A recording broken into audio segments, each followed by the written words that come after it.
Hey, what's up, everyone? It's Brian. I'm back with another Wellness Week webinar. Happy first day of spring. Doesn't really feel like it outside, but hopefully that'll change, or at least maybe we'll get some snow, and then we can have a snowball fight or something. So yeah, we're back with another webinar for Wellness Week. Today's webinar is going to focus on budgeting like a boss. It's a fun little name I came up with. But basically what we're going to do today is think about and look at how you can budget when you're on a full-time salary. Now, if you're a full-time college student, you may not have a full-time salary at this point. Maybe you do, periodically, maybe during a summer job or something like that, or a seasonal job, or maybe you do, and you're also a full-time student, which also makes you a serious boss if that's the case. But at some point, most likely you will have a full-time salary after you graduate, unless you're doing, a lot of freelance or contract work, or maybe you're getting really into investing or like real estate development where you kind of have ebbs and flows of income. But most people will probably have a full-time salary. So today is going to focus on that and think about how you can kind of be proactive in planning and budgeting when you do have a pretty consistent full-time salary. Just some notes, I guess, or disclaimers to put out there before we get started. I'm not a financial expert. I don't have any particular licenses in financial advising or anything like that, so I'm not here to give you financial advice necessarily. Definitely speak to financial experts or people that you really trust in those areas if you're looking for that. There's a lot of information that's available online as well that you can look into. That's where I get a lot of mine from, looking online, talking to family and friends, things like that. I'm just going to put out some generic kind of metrics. I'm going to be using a lot of assumptions in some of the budgeting figures that I'm putting out there, some information that I've pulled from the internet. And I'll be using just a really basic template to really showcase how to budget for these things. So, it doesn't factor in a lot of other things like interest or inflation or dividends from investments or things like that. So again, pretty basic stuff, but want to, again, just provide you with some kind of structure and a tool essentially that you could use to do some budgeting yourself. So so let's go ahead and get to it. So basically when it comes to money, there are two things that you can do with money. You can either use it now, meaning you could spend it on something, or, I guess just get rid of it in some way, right? You can give it away or burn it, or I don't know, but you're using it and getting rid of it right now in the short term or in the present tense. The other thing you can do with money is use it later, right? Meaning you can save it for something, you can put it into a bank account, like a savings account or something like that. You can invest it in a retirement account or, some other type of long-term investment that's going to, accrue interest or pay dividends down the road, and then probably you will withdraw from that at a later time. Maybe you're saving up for a bigger purchase, like a home, or again, like your retirement, something like that. But essentially, those are the two things you can do with money. You can use it now, or you can use it later, or you can not use it, but then that money is going to go somewhere at some point. So when we think about using money now, there's really, a number of kind of broad categories of things that we use money on now. If you think about things that you have to pay into, for example, if you have a full-time job and you're doing that legally, I suppose, you have to pay things like taxes. You also have to, have things like health insurance or just other types of insurance probably. When you think about just your basic living expenses, you're probably paying some kind of rent. If you're not, then lucky you that you don't have to do that, but you probably paying some, regular, like, daily, weekly, and monthly living expenses, right? So rent, utilities, transportation, food, clothing, regular kind of like hygiene stuff, health and beauty types of stuff. So those are some of the broad categories that you want to think about when starting to do some of your initial budgeting. So if you look at this template that I'm sharing with you here, you can see in column A, there's these broad categories that I was just referring to a moment ago, and some kind of interim rows in there to show you what your balances would be. And then in column B, you can see what the annual amount is, and in column C, you can see what the monthly amount is. So I'm going to get into what that means here right now. So you can see that some of these cells have these little black triangles in the upper right-hand corner. So like cell B2, for example, under annual and next to salary. So if I highlight that, you can see that it says enter your annual salary here. So I just did some Googling to see what the current average annual salary is for recent college graduates. And you may have some thoughts on what you think it is, or maybe you've looked into this yourself. But most recent data actually shows that the annual salary for recent college grads on average is about $50,000. So what I'm going to do is just plug in $50,000 there. And, oh, you know what? This is supposed to do all the calculations for me. I had that built into the tool there, but it looks like because I'm screen sharing it, those formulas have been stripped out. So I'm just going to have to add those in manually as we're going through this, but that's okay. So like I said, the average income for recent college grads is about $50,000 from what I saw online. Now you have to keep in mind a couple things. One, that's the average salary, so it's not the median. So the median might vary a little bit. I would guess, I don't know this for sure, but I would guess that the median salary is probably a little bit lower. Again, you just figure this is the average salary, right? So there are people who are probably going into computer science and engineering, going into finance and investments and those types of things where they'll probably be earning much higher incomes to start out with. And there are others who are, probably going into more retail, customer service, administrative types of jobs where the starting salaries for those are a bit lower. So who's to say what the actual amount is? But the average is about $50,000. Now, if you look at the cell next to that in C2, what this does is divide B2, excuse me, this $50,000 by 12. So then it's showing you, what your monthly gross income would be, which you can see is just over $4,000. So that's, essentially what you would be earning on average every month if you were earning about the average salary. So then that starts to get broken down right off the bat. So the first thing you might be able to do is contribute to retirement. Now, people who, young people and those who graduate from college and are just getting started in their careers probably aren't thinking about retirement for the most part. You're still pretty young. You're trying to get off your feet. You're just, becoming independent. Retirement is something that's in the very distant future, so probably not thinking about it. But, starting to think about retirement at an earlier age can pay larger dividends down the road because you do, you accrue interest over years and years and years, and that can accrue, and then that interest earns interest, and et cetera, et cetera. So again, I'm not a financial advisor or financial expert. I'm not here to give you financial advice, but you may have a job where you're able to contribute to retirement pre-tax, which gives you a little bit of an advantage because then again, that money isn't taxed up front, and that reduces your level of taxable income. You may also have an employer where they offer some kind of incentive to contributing to a retirement account. So they may offer to match a certain amount of what you contribute to your retirement as well. So for example, you might work for a company and they say, we will match up to 5% of your income towards your retirement. So if you elected to, contribute 5% of your income pre-tax towards a retirement account, then that company would basically match that same amount. So you'd be getting that money essentially for free. You can think about it in that way. Or if you're not contributing, then you're missing out on that benefit that company is offering you. So definitely something to think about. Other information that you'll find online suggests that, you should have about 1 year's annual salary saved up for retirement by the time that you're 30. So you figure you graduate, in your early 20s. So if you were setting aside about 10% or so of your pre-tax income towards retirement throughout your 20s, that would get you to about 1 year's annual salary by the time you hit 30 years old.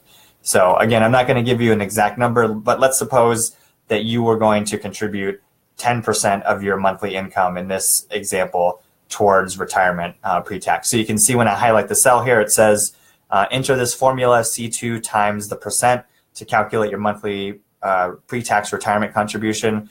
So if I put that in here, equals C2, and we're going to do 10%, so I'm going to say times 0.1. This is showing me now the amount that I'm contributing to my retirement account pre-tax.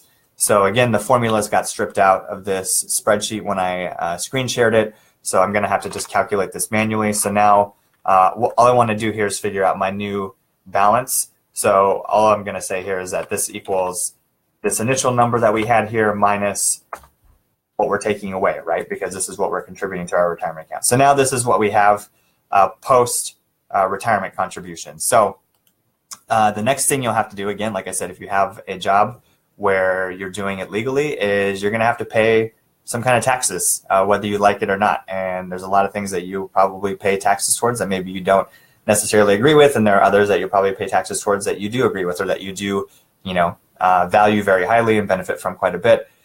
So your taxable income, is going to, or the amount of taxes that you pay will depend on your income. Again, this is under the assumption that you're earning a full-time salary in the United States. If you're working abroad, this could vary quite a bit as well. Along with that, if you have a full-time job that offers full-time benefits like medical benefits and whatnot, you may elect to enroll in those benefits through your workplace, and you would be paying those from this amount of money as well. So, this could amount to something around like 25%. So again, you can see the detail here. You would just enter this formula C4 times the percent to calculate whatever amount you're paying towards taxes, medical, all that kind of stuff. So if I enter that formula here, equals this amount times 0.25, we can see here now that this amount is what would go towards taxes and other medical benefits, whatnot, before you even get your paycheck, essentially. So if we figure out what that new balance is, so this is what what's called your net income would be. Essentially, your gross monthly income minus what your pre-tax deductions are minus all your taxes. So this is what you would net. And this is basically what would get deposited into your bank account at the end of that month after you've earned that salary. So again, since these formulas got stripped out, another thing it's not showing is what this annual amount would be. So I'm just going to go ahead and do that real quick just by selecting this cell, for example, C3, and multiplying it by 12 to show you the annual amount. And I'm just going to drag and copy that all the way down for now. So bear with me 1 second here. And let's go ahead and re-highlight these cells just to make them gray like the others. That's the wrong shade, I think. There we go. Okay. So now you can see as we're going down column C what that amounts to annually. So for your retirement contributions, for example, if you're if you're contributing 10% of your monthly income, then that would amount to 10% of your annual gross income is what you'd be contributing towards retirement, and et cetera. So now, your next biggest expense is probably going to be living, right? It costs a lot to live places, as I'm sure you're all aware of. And, at minimum, you're going to have to live somewhere. Again, you might be able to live rent-free, or you have some other kind of living arrangement. So this could vary quite a bit, but most people will probably be, living in some place, paying rent, unless you're able to, buy a home again, or, have some other kind of scenario. So, the information that's out there suggests that people should try to keep the amount that they pay to rent to somewhere between a quarter and a third of their income. So again, this could depend quite a bit depending on where you live. For example, if you live in New York City or Washington, D.C., as I'm sure you're aware, those are very expensive places to live as compared to living somewhere maybe that's a little bit more rural or even suburban in another part of the United States. The trade-offs, is just the amount of access that you might have to different things, job opportunities, restaurants, nightlife. Maybe the trade-off is that by living in a more urban environment, you don't have to own a car. so you don't have to worry about those costs. Versus if you live, in a more suburban or rural environment, maybe you have to own a car to get yourself around. So there's those types of trade-offs as well. But let's suppose you are trying to live in Washington, D.C. or New York City, and you're not trying to live in the fanciest of places, but you just need a bedroom, maybe in a shared living arrangement, but you have your own bedroom. So that could run you, currently anywhere from maybe $1,000 to $1,500 a month. So let's just say that is $1,200 a month is what you're paying to have your own bedroom, maybe in a 2 or 3 bedroom place with a couple of roommates. And you can see that is about 30%, a little bit under 30% of our monthly gross income. So still sticking within those boundaries, like I said, that I've seen referenced online. Obviously, the less you spend on rent, the more you have for other expenses in life. So something to consider, right? Those are the trade-offs versus like what are the the things that you absolutely need in terms of living versus what are the wants, I guess, or what are the kind of extra amenities that you're willing to pay extra for. So if you're living somewhere, you probably have utilities as well. So you're probably paying for some combination of like water or gas or electrical or internet or cable. Depending on where you live, some of these amenities may be included, some of them may not be. Trash could be another one, depending on where you live. Or if you own a place, you might have other expenses that come with that place, like HOA fees and things like that.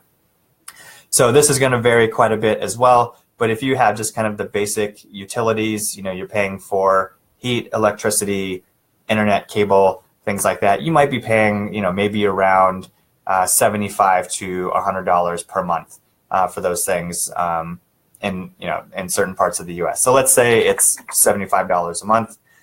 Again, we're going to see what our new balance is here. So now that brings us down to the next category, transportation. Again, this could vary quite a bit, especially if the decision point is between whether you need to own a car or you don't need to own a car where you live. Owning a car obviously could be very expensive between a car payment, gas, insurance, maintenance, any other unforeseen expenses that could come up. If you live in a place like Washington, D.C. or New York City, you may also have to pay extra for parking, or if you have parking tickets, your car gets towed, all those types of things. But if you don't have a car, then you're really just paying for things like, metro, taxis, bike share, car, the occasional car rentals, things like that. So again, this could vary quite a bit. In this scenario that we're going with here, I said that we're looking to live in an urban environment, so our rent is a little bit higher. So our transportation probably won't be as expensive unless we also have a car that we're paying for.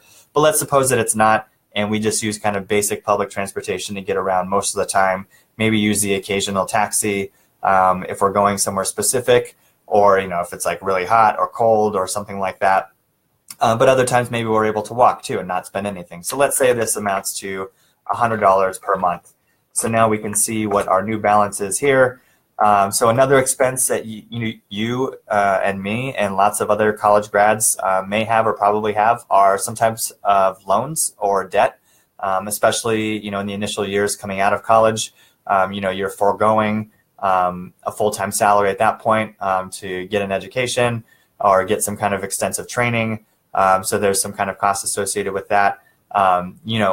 Again, this is going to really depend on our individual circumstances, so there could be a wide range of variance in terms of how much debt we do or do not have in our own lives. But from what I saw online, most recently it suggested that the average student loan debt for college graduates is about $37,000. And again, that's the average, not the median.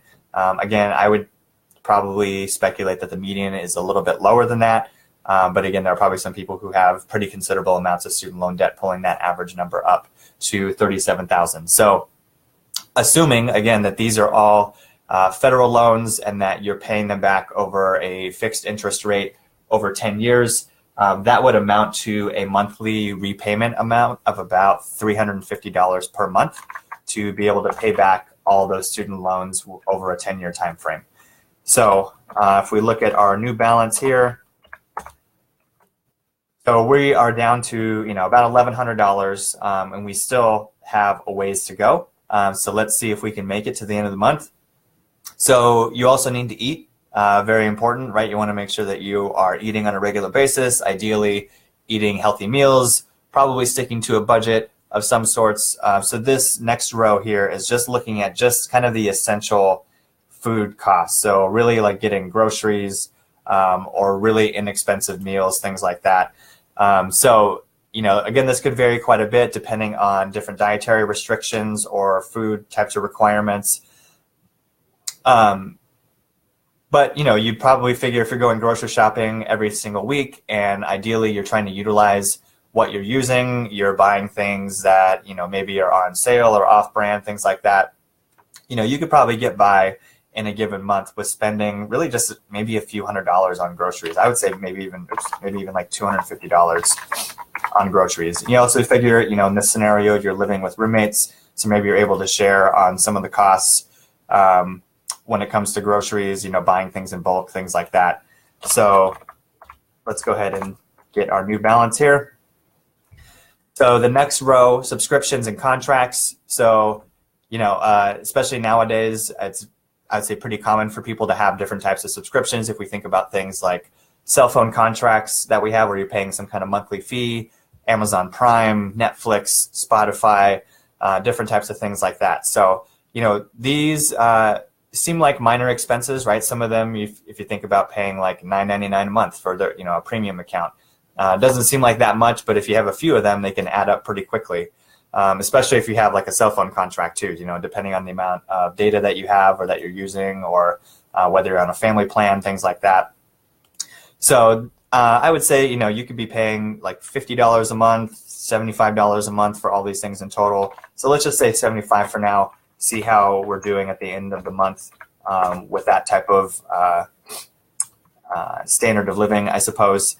The next row is looking at clothing. So this is really just looking at essential clothing. So what do you need for just, to get by through thinking about different seasons? So making sure that you have the appropriate attire for summer, winter, fall, all that kind of stuff, spring. Making sure that you have enough and appropriate attire for whatever your workplace environment is like. And that could vary quite a bit. It might be required that you have to wear like formal attire, like suits and things like that. Or, you might be able to get by on wearing more semi-formal or even like casual attire. And so you might not need as wide of a range of, a wardrobe.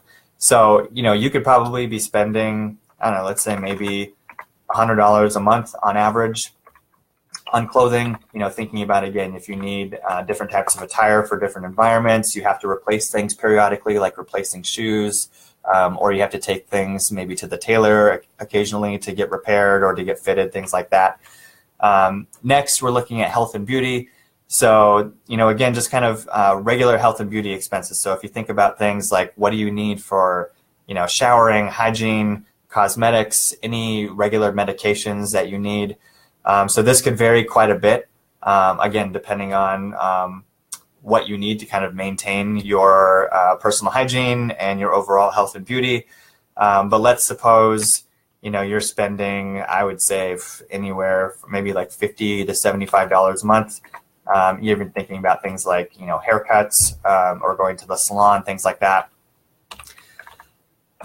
So that brings us down to, just under $600. What we have left here is travel and entertainment. So these would be kind of all of the premium things, I guess, that you would be paying for. So, if you are choosing to take taxis everywhere when you could have just taken public transportation, for example, or if you're choosing to, go out to dinner every night when you could have just made yourself a meal most of those nights out of the week, you're basically making that choice to pay kind of a premium, right? Pay extra when you didn't have to necessarily do that. Or, just regular travel, right? If you live in a city where you're not near your family, for example, and so you're paying to visit them, buying flights or renting cars or paying for hotels or things like that, a couple times a year, that could go into this category. Or if you're buying tickets to like music festivals, you got those tickets to, the On the Run 2 tour or Hamilton or something like that. Just regular things where we're choosing to like kind of, I guess, enjoy some of the luxuries that life has to offer. So so you can see the detail here. So yeah, restaurants, clubs, concerts, flights, special clothing. So again, maybe you didn't necessarily need it, but you decided to splurge on a dress for something, buying gifts for people, things like that. So this could really, vary quite a bit as well. There can be a lot of ebbs and flows in this in terms of the season of the year. But let's suppose, you're spending maybe a few $100s a month on average towards travel and entertainment. It might even be a little bit more than that. I mean, you can see that amounts to, $3,600 a year at that rate. So how'd we do? So, with the average college salary of about $50,000, and by contributing 10% of that income towards retirement, paying taxes, trying to live in a decent place, keep most of our other expenses under control for the most part, but still being able to splurge a little bit on travel and entertainment. With this example, you would still finish the month with about $287.50 left at the end of the month, which doesn't seem like a lot. But you also have to consider, you are covering all of your expenses. You're not taking on any more debt. You're paying down whatever debt that you do have. You're contributing towards your retirement. And, over the course of the year, you will have also saved basically a few thousand extra dollars. So that's pretty good. That gives you a couple of options. You could look at this and say like, well, I actually want to save a little bit more than this. How can I go about doing that? Can I shave down my travel and entertainment costs by $50 a month? And now I'm getting up to $4,000 saved over the course of the year. Or maybe you're saying, well, I feel pretty good about that. I might be okay or comfortable with spending a little bit more. So maybe I'd be comfortable spending, up to $1,350 a month on my rent instead of $1,200. And now at the end of the year, I'm going to end up with, $1,600.50 left over. One thing this doesn't include here is thinking about emergency funding. So, when you're young, we can all have a tendency to kind of think, that we're invincible. But it's important to think about, having some emergency funding available too. Unexpected expenses do come up.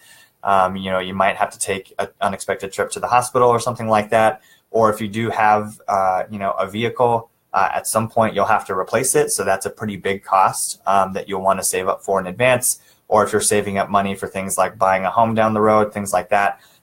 Those are all things that you'll want to start thinking about. So it's usually suggested that you have somewhere from 3 to 6 months salary saved up just for short-term or unexpected emergency expenses. So, you may not want to go the direction of, oh, let's just go ahead and, burn all this extra money that we have, because eventually you'll want to start putting this into, like a savings account or something like that, to be able to just have money on hand in case you need it for an emergency or for some, bigger life expense down the road. And again, I'm not trying to provide you any kind of financial advice or tell you exactly what you need. But this template allows you to kind of basically play with these different numbers and figure out what is appropriate for you based off of what your salary is, how much you want to contribute towards retirement if that's an option for you, how much you're willing or able to pay for rent, what your student loan repayment situation looks like, all the other types of living expenses that you would need, and then it would kind of show you, what your balance sheet looks like basically at the end of the month. Here's how much you'd be left with. Here's what you would have over the course of the year. So that's kind of the gist of it. If you have any questions or comments or feedback, feel free to write those in the comment section of this video. I'll be providing the link to this template so that you can download it, and it should have the formulas embedded in it at that point so that you can basically just plug in whatever numbers you want to work with into these cells with the little triangles here, and then you'll see what your hypothetical or real balances would be, depending on what type of job you have, where you're living, whether it's here in the U.S. or abroad, what the the tax situations look like, etc. So that's pretty much it. Hope you enjoyed today's webinar, and hope you have a great day. Thanks.